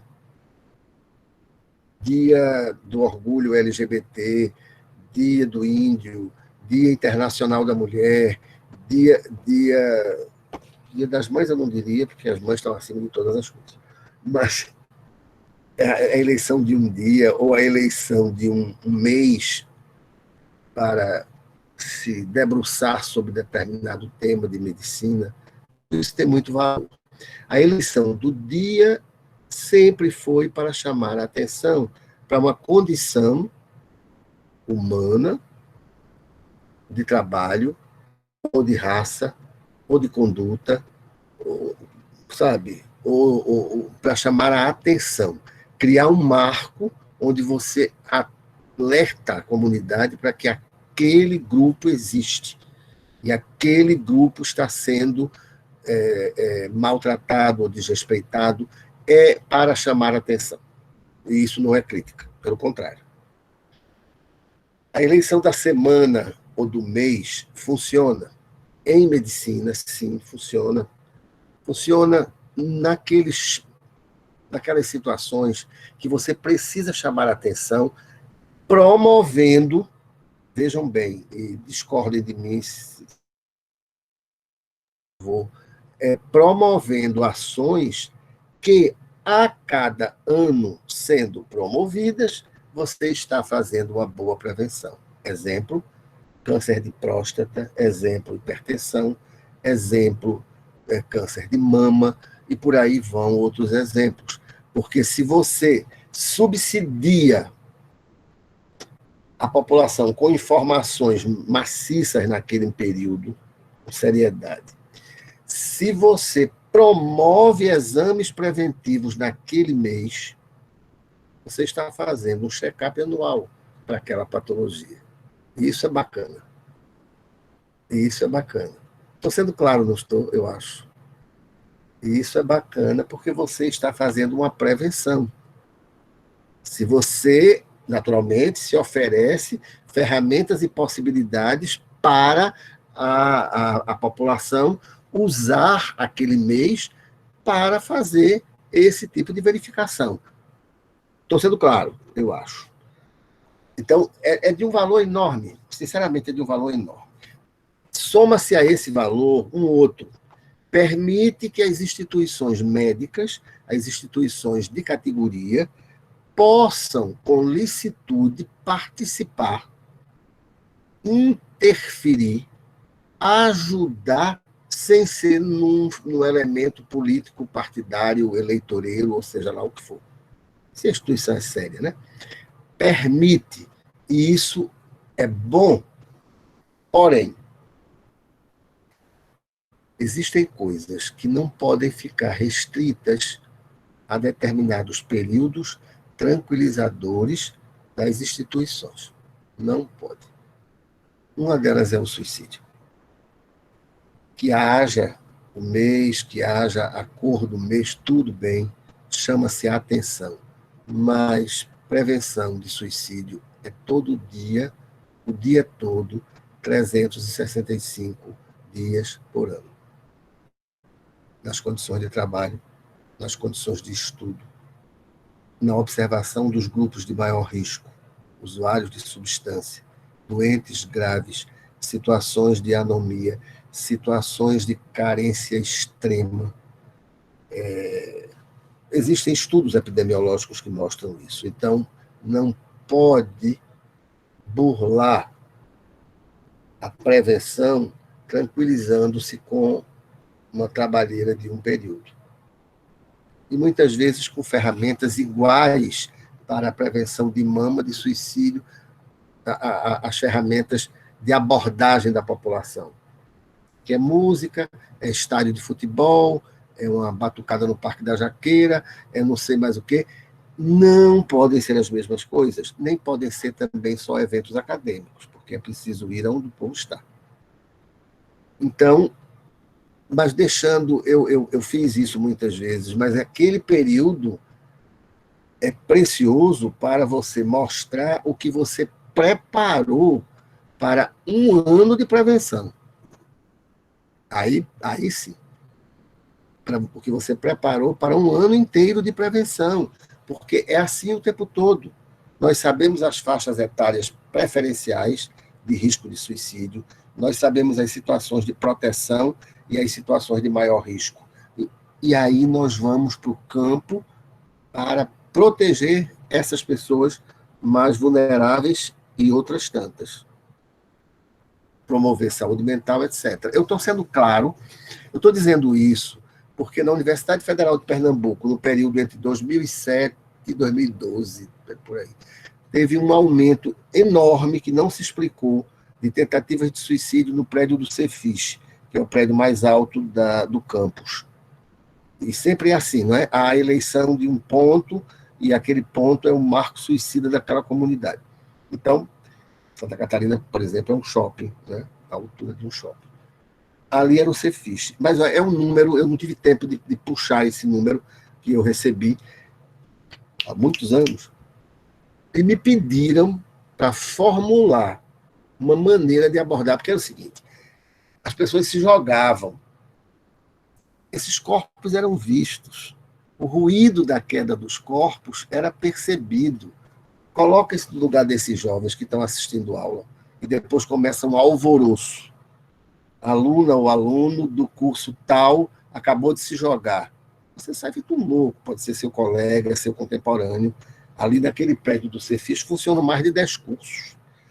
Então, veja, foi um período de absoluta angústia naquele miolo ali, ó, que é educação, os prédios de filosofia e ciências, os cursos, história, filosofia, pedagogia, psicologia, filosofia, por aí, Centro de Arte e Educação, Engenharia ali do lado, Centro Paulo Freire na frente e Economia.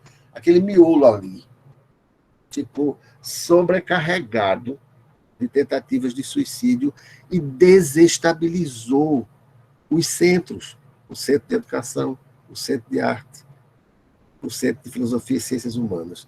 Desestabilizou. E me chamaram para fazer a sugestão do que fazer de imediato. Era uma emergência. Aí eu disse, olha, ir em cada sala de aula e permitir que se fale. Enfim, fiz uma série de sugestões para aquele momento, aqueles dias. Porque teve 3 tentativas, teve 2 mortes em menos de 10 dias, fora outra tentativa, enfim, terminaram botando rede no prédio, gradeando o prédio, sei lá. Foi uma medida, enfim. Ora, esses dados existem na cidade universitária. E quando perguntaram, e aí, professor, a gente vai fazer isso agora, na sala de aula, conversar com os professores, reduzir essa angústia e tal, e depois? Aí eu disse, rapaz, depois é todo dia, o ano todo. É ver as condições desses estudantes, é ver quem são esses estudantes, é acompanhar essas pessoas, é identificar se vem gente de fora do campus ou se é a população do campus que está se matando ou tentando se matar dentro do campus, é monitorar a casa do estudante, é monitorar... Aí eu dei os parâmetros lá. Eu não sei como foi conduzido, sei que se tentou conduzir, eram pessoas muito sérias, mas não sei o que foi feito. Mas o que eu quero dizer é que a emergência, você vai ver riscos de suicídio e você tem condições de saber quais os fatores de proteção e quais os fatores de maior risco e quais as faixas etárias mais comuns num grupo social, numa cidade ou num país. Eu tenho vários quadros de fator de proteção, quadro de fator de risco, que eu acho que é uma bobagem ficar lendo, eu vou disponibilizar para vocês, é melhor. A Carla também tem, né, porque tem essas cartilhas e tal, e você já disponibilizou uma, a da ABP, não é? Eu quero também citar, dentro desse aspecto, momentos críticos, e nós estamos em um. Desemprego é fator de risco. Desemprego é fator de risco para consumo de substâncias, sobretudo álcool. E o consumo dessas substâncias, inclusive álcool, é fator de risco. Sexo masculino, mais frequente que feminino. As faixas etárias estão bem estudadas nos tempos de hoje, quais as faixas etárias mais atingidas. Presença de doença grave, luto intermitente. Ora, nós estamos quase todos com um luto permanente, um luto que não se esgota. Foi tema de uma aula, uma live, sei lá como chama, no curso de Silvia Lemos, e que foi um debate muitíssimo bom, porque nós estamos vulneráveis. Esse é um momento de prevenção interessante. Nós estamos vulneráveis, né? E o nosso retorno ao cotidiano será muito difícil. Será muito difícil. Eu quero só lembrar, o autor Dubar, que é o melhor autor sobre representação social do trabalho da vida do ser humano, que a situação anômica, a situação de identidade comprometida pela falta de trabalho é risco de suicídio também, porque é comprometimento da representação social e da identidade do homem. Então, é risco de suicídio também. conhecer as causas é muito importante e nem sempre é com a pessoa viva. Eu quero dizer que existem métodos de pesquisa, como uma espécie de anamnese pós-mortem, tem que ser muito bem feito, mas que aqui no Brasil tem um centro disso, que é na Universidade de Campinas, coordenado por Neuri Botega, que é autor de um livro que eu recomendo e vocês usam. E existem as campanhas de prevenção, não é? E os convênios, né, com o CVV, com estabelecimento de suporte por linha telefônica nas emergências nas grandes cidades. Mas o fato é que emergência passa por tentativa de suicídio. Lembrando que nem sempre a tentativa de suicídio é um ato único. Às vezes é um subagudo e repetido elemento mortal. Um império da pulsão de morte, por assim dizer, não é? Acidentes repetidos, machucões, rodízio no trabalho, dificuldade nas relações amorosas, tudo isso vai, e quadros de doença mental não diagnosticada ou não tratada, não é? Também existe. É muito reducionismo dizer que é só isso, tá, gente? Tem certos grupos que dizem, é muito reducionismo. Tem muita coisa social em jogo também. E aqui eu não vou me deter nas pesquisas sobre suicídio e para, sei lá, grandes autores sobre isso. Eu queria trazer alguma coisa dentro do possível, mais prática. Não sei se eu fui feliz em fazer isso. Alguma pergunta?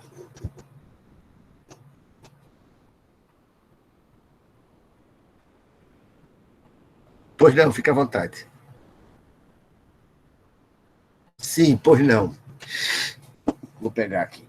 Aí eu vou pedir ajuda a Carla. Traz aí, Carlinha. Estou aqui. TPM. O que a gente tem é o transtorno disfórico pré-menstrual, né? Que são... Júlia está fazendo essa pergunta. O quadro psiquiátrico, né? Sintomas psiquiátricos que fogem aí ao esperado, né? Algo que é intenso, que prejudica o dia a dia da pessoa. Isso a gente tem como enquadramento diagnóstico. TPM, como é conhecida, né, que envolve não só os sintomas psiquiátricos, mas também os físicos, né, edemas, inchaços e, né, dolorimento nas mamas, isso não é um diagnóstico, né, não é considerado uma doença. Mas a gente tem o transtorno disfórico pré-menstrual, sim, dentro do DSM, que aí são os quadros, o quadro psíquico, uma irritabilidade intensa, sintoma depressivo, sintoma ansioso, mas tem que ser num nível que causa um impacto significativo na vida da pessoa e sofrimento intenso. Aí é considerado um quadro patológico e que tem aí os tratamentos, né?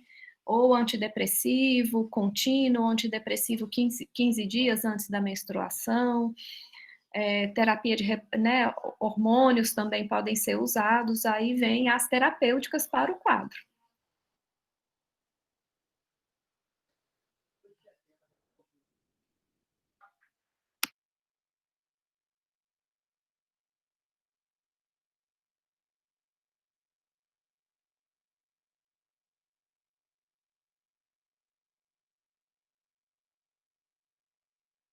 Para não haver ruído. Esse quadro é um diagnóstico, portanto, Carla? Sim, o transtorno disfórico pré-menstrual, sim. Quando eu fiz a observação, que eu acho que suscitou a tua pergunta, Júlia, é a observação de que a introdução dessa entidade nosológica passou por uma longuíssima discussão nos Estados Unidos e recebeu muita pressão para que fosse acatado. Pressão de grupos de mulheres e pressão também da indústria farmacêutica e pressão...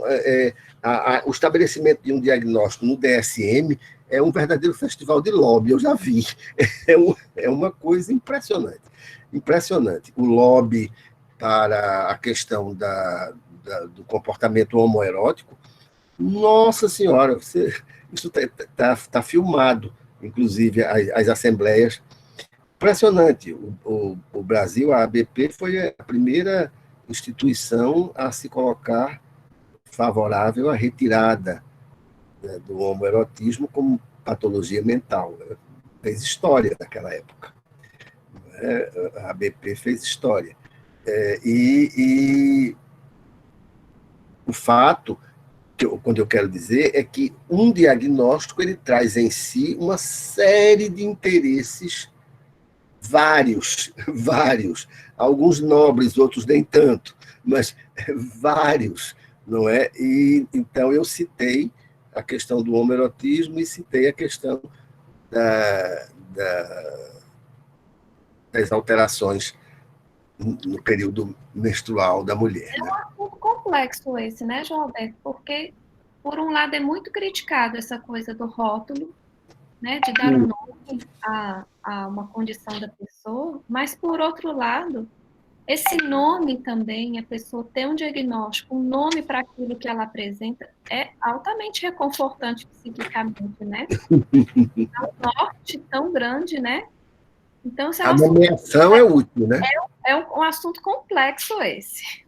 É muito complexo. A nomeação é sempre útil. Todavia, eu volto para aquela coisa da finalidade, não é? Da finalidade. Eu repito aquele livro que só tem em inglês. Eu falei aqui a semana passada, The Loss of Depression. The Loss of Sadness, perdão. A perda da tristeza. The Loss of Sadness. Por conta da pressão para os financiamentos de pesquisa, estou me referindo aos Estados Unidos, com substâncias antidepressivas, e os Estados Unidos, além do DSM, tem a classificação para financiamentos, não é? São 2 classificações que os Estados Unidos têm. Então, é óbvio que o estabelecimento de diagnóstico é necessário, a pessoa quer saber o que tem. Eu nunca vou esquecer de um momento que eu dei um diagnóstico a uma jovem de 15 anos com seus pais médicos. E aí eu disse do que se tratava, era um transtorno alimentar, etc. e tal. A mocinha ficou emocionada e o pai disse, minha filha, tenha calma. Agora o que você tem nome e sobrenome. Agora a gente conhece o que você tem. Vamos ver o que é que o João recomenda para tratar. Eu nunca esqueci, que foi útil mesmo. Não é? Mas, em termos mais gerais, é uma discussão a ser feita. Não é? Para o indivíduo, sem sombra de dúvida, que muitas vezes é preciso nomear mesmo. Né?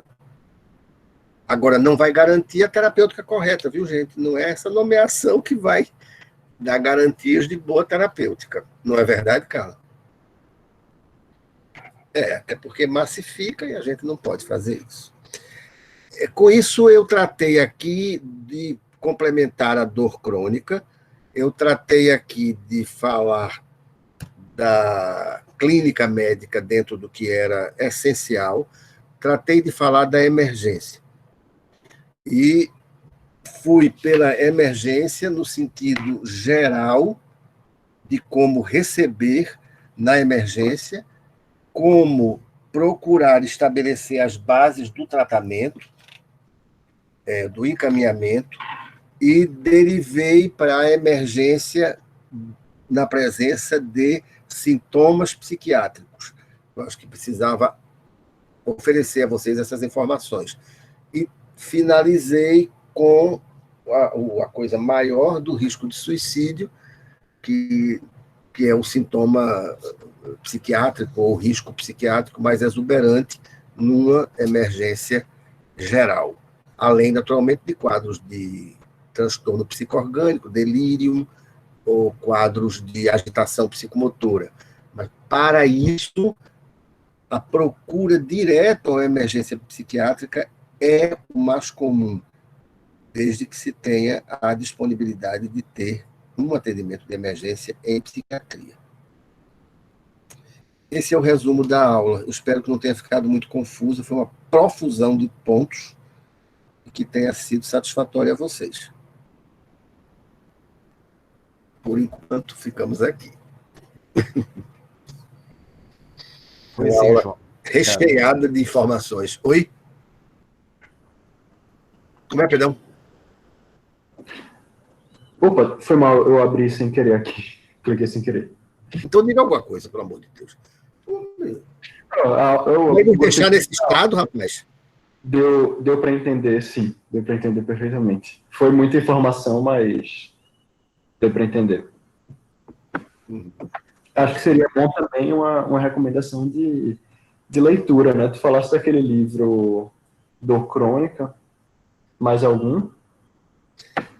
Eu vou pegar um capítulo do livro aqui de Rundell, Princípios da Psiquiatria de Consultoria e Ligação, e copiar e passar para vocês, viu, Bruno? Sim, senhor, mestre. Me lembra, por favor. Você vem visitar sua amiga aqui perto, qualquer hora dessa, meu filho? Com certeza. Ah, tá. Ele deu esse risinho dele maroto, né? Me diga que me diga que eu faço pega na portaria da minha casa. Sua amiga sabe onde eu moro. Estive conversando com o Lu. Qual delas? Lulu? Lulu, isso, Lulu. Vem na minha casa sábado de noite. Já começou a baixaria. Começa esse menino nessa conversa social aqui. Olha, ela falou para mim assim, eu vou conversar com ele, vou perguntar se você é um bom aluno mesmo. Você está perdido, meu filho. Pois é, eu falei, olha, se eu fosse a senhora, não faria isso, entendeu? Você está perdido. Está na hora de entronizar o coração do senhor para ver se você tem proteção. Alguma pergunta, gente? João, você consegue me ouvir? Sim, muito bem. Nossa, que esse fone aqui tá uma maravilha. Tô brigando com esse fone igual... eu tenho uma pergunta. Pois não. Você falou no finalzinho dessa questão de o exemplo que você deu de ter dado nome, sobrenome, né? Qual que é a relação disso com o conforto do paciente, né? Porque parece que a pessoa, você falou mais cedo da desmoralização, do paciente ficar passeando de médico em médico, tentando procurar ou uma cura ou um tratamento, mas esse lance de receber o nome, sabe? Crônica, tá? Sim, relativo à dor crônica, mas eu quero dizer assim, esse lance do conforto do paciente, tipo, eu tenho isso. Não só no sentido da hipocondria, mas no sentido de conforto mesmo. Deu para entender a pergunta? Deu. Eu acho que deu, sim, Arthur. Você foi claro. Eu diria o seguinte, que o diagnóstico, ele existe e ele é necessário. Ele é necessário porque norteia uma terapêutica, ele é necessário porque, além de nortear uma terapêutica, ele permite o estudo posterior daqueles sintomas ou daquela terapêutica, é útil porque ele norteia e dá subsídios para a epidemiologia. Então, um diagnóstico bem dado, ele é necessário. Todavia, as classificações diagnósticas, elas obedecem a uma lógica de cada época, de cada interesse socioeconômico, com ênfase mais numa determinada escola do que em outra, com patologias que trocam de nome, com lobbies para estabelecimento de novos diagnósticos. É uma grande ação político-econômica, tá? Eu vou dever a vocês e a mim mesmo, eu tenho um artigo escrito sobre isso, e que eu não consegui concluir, né? A gente falou sobre isso já, eu acho. Eu vou falar, que mostra a mudança nas classificações diagnósticas no DSM as últimas 5 versões, como o mesmo quadro é descrito de forma diferente e nomeado de maneira diferente ao sabor do que está predominando na prática médica naquele período. Então, tem período que aparece a palavra neurose. Na outra versão, desapareceu a palavra neurose. Isso só como um exemplo. Sim, estou entendendo. Está entendendo? Então, a nomeação, ela, a rigor, é útil para estatística, para nortear a terapêutica, para criar protocolo. Para o paciente, aí é um direito dele. Ele saber o que tem, saber que hipóteses o seu médico está levantando acerca do quadro que ele apresenta, sim, isso é um direito que ele tem. Agora, de uma especialidade para outra, pode mudar um pouco o raciocínio. Entende? Pode mudar. Então, no caso da psiquiatria, a minha experiência pessoal é curiosíssima, sabia? Eu não lembro a última vez que um paciente meu perguntou qual o diagnóstico que tinha. É incrível, né? Deve ter alguma coisa aí com a maneira como eu me relaciono com os pacientes, porque eles não perguntam. Via de regra, não perguntam. Salvo quando precisam de algum documento, uma declaração para o trabalho, uma coisa assim. Aí eu tenho que dar um diagnóstico. Mas, geralmente, eu apresento sindromicamente o que ele tem, digo o que pretendo tratar, pergunto se tem dúvida e apresento o esquema terapêutico.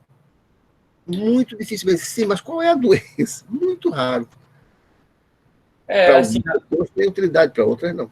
Na psiquiatria, às vezes, não é que se confundem, né, mas se relacionam, né? Às vezes o quadro está entre ali uma depressão, uma ansiedade, o remédio vai ser o mesmo. Então, realmente não...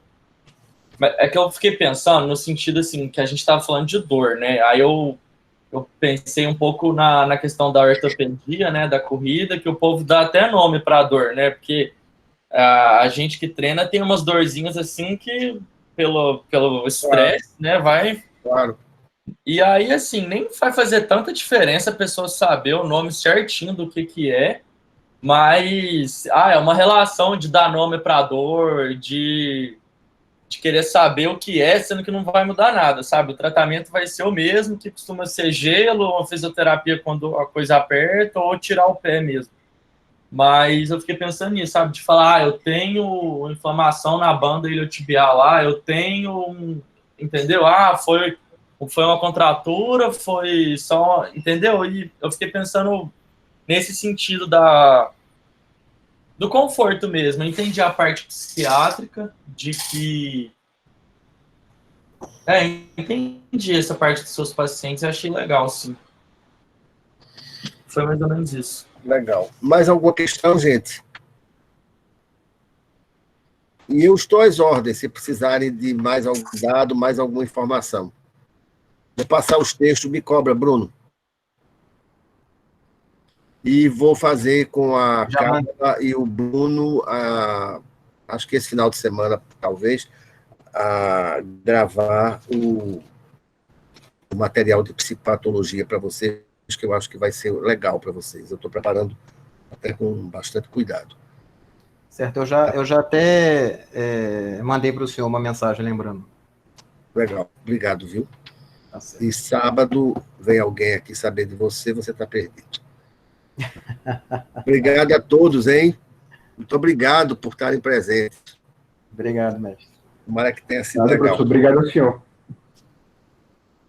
Um abração, hein? Tchau, professor. Obrigado. Tchau, obrigado, gente. A gente se fala durante a semana. Tchau, professor. Bom final de semana. Até semana que vem. Obrigado, gente. Foi boa, gostei. Mais uma vez. Ô, João. Oi. Tá gravando esse negócio ainda? Você que colocou para gravar ou não? Não, foi Carla.